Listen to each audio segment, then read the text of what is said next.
ایک دن ایک جنگل میں ایک چھوٹا سا سفید میمنا جس کا نام گلابو تھا اپنی ماں کے ساتھ گھاس چر رہا تھا۔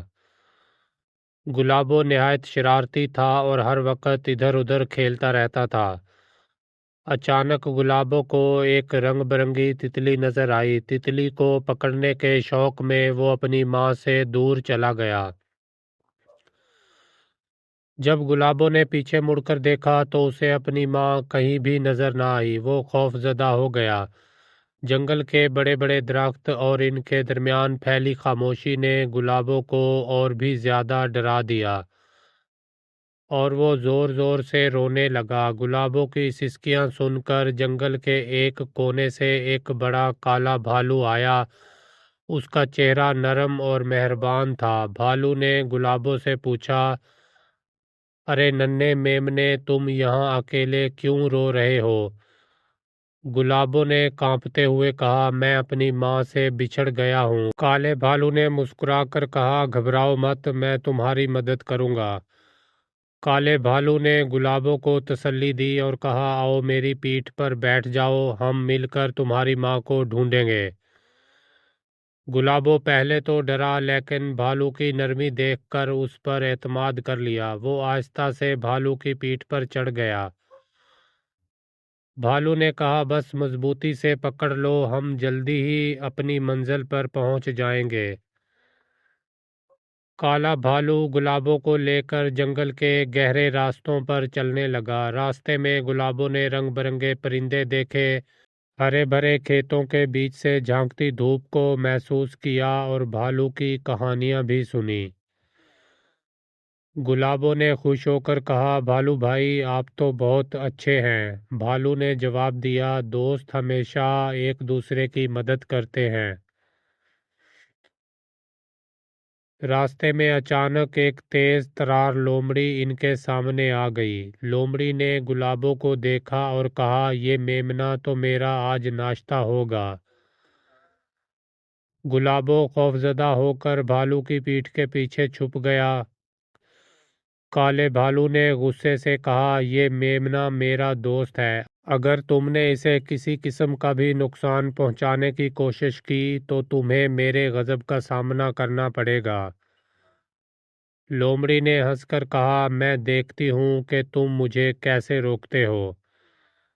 یہ سن کر کالا بھالو غصے میں آ گیا اور ایک زوردار دہاڑ ماری۔ اس کی دہاڑ اتنی تیز تھی کہ درختوں کے پتے بھی لرزنے لگے۔ لومڑی جو پہلے بہت بہادر بن رہی تھی اب ڈر کے مارے کانپنے لگی اور بھاگ گئی۔ گلابو نے کہا، بھالو بھائی، آپ تو میرے ہیرو ہیں۔ آگے چلتے ہوئے انہیں ایک بڑا دریا ملا۔ دریا کا پانی بہت تیز بہہ رہا تھا اور گلابو نے خوفزدہ ہو کر کہا، ہم اسے کیسے پار کریں گے؟ کالے بھالو نے کہا، گھبراؤ مت، میں تمہیں اپنی پیٹھ پر بٹھا کر دریا پار کرا دوں گا۔ بھالو نے آہستہ آہستہ دریا کو پار کیا۔ گلابو نے اپنی گھنٹی بجائی اور خوش ہو کر کہا، ہم نے کر دکھایا۔ دریا پار کرنے کے بعد وہ ایک خوبصورت جگہ پہنچے جہاں خرگوش، ہرن اور گلہری کھیل رہے تھے۔ خرگوش نے پوچھا، یہ ننھا میمنا کون ہے؟ کالے بھالو نے کہا، یہ میمنا میرا دوست ہے اور اپنی ماں سے بچھڑ گیا ہے۔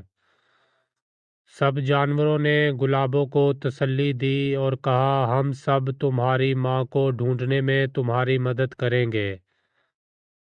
سفر کرتے کرتے بھالو اور گلابو تھک گئے۔ ایک صاف جگہ دیکھ کر بھالو نے کہا، چلو تھوڑا آرام کرتے ہیں۔ بھالو ایک بڑے پتھر پر بیٹھ گیا اور گلابو نرم گھاس پر لیٹ گیا۔ بھالو نے اسے دلچسپ کہانیاں سنائی۔ گلابو نے کہا، آپ واقعی میرے بہترین دوست ہیں۔ آگے کا راستہ بہت مشکل اور کانٹوں سے بھرا ہوا تھا۔ کالے بھالو نے گلابو کو اپنے پیروں پر اٹھا لیا تاکہ وہ کانٹوں سے محفوظ رہے۔ گلابو نے حیرانی سے کہا، آپ کتنے خیال رکھنے والے دوست ہیں۔ جنگل کے ایک موڑ پر گلابوں نے خوش ہو کر کہا، بھالو بھائی، مجھے اپنی ماں کی خوشبو آ رہی ہے۔ بھالو نے کہا، پھر جلدی کرو، اپنی ماں کو ڈھونڈ لو۔ گلابوں نے اپنی ماں کو دور سے دیکھا اور خوشی سے دوڑتا ہوا اس کے پاس آ گیا۔ ماں نے اسے گلے سے لگا لیا اور کہا، میرے بچے، تم کہاں کھو گئے تھے؟ میں نے تمہیں بہت ڈھونڈا۔ گلابوں نے کہا، ماں، کالے بھالو بھائی نے میری مدد کی اور میں آپ کے پاس آ گیا۔ گلابوں کی ماں نے کالے بھالو کو دیکھا اور کہا، آپ نے میرے بچے کی حفاظت کی، میں ہمیشہ آپ کی شکر گزار رہوں گی۔ بھالو نے مسکرا کر کہا، دوستی میں شکریہ کی ضرورت نہیں ہوتی۔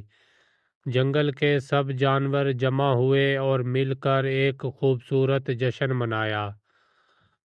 گلابوں خوشی سے ناچ رہا تھا اور بھالو سب کے ساتھ مسکرا رہا تھا۔ ہر طرف خوشی اور محبت کا ماحول تھا۔ جشن کے بعد گلابوں نے بھالو سے کہا، آپ ہمیشہ میرے دوست رہیں گے نا؟ کالے بھالو نے مسکرا کر کہا، ہمیشہ گلابوں۔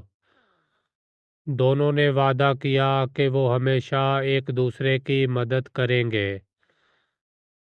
یہ کہانی دوستی، محبت اور ہمدردی کا سبق دیتی ہے۔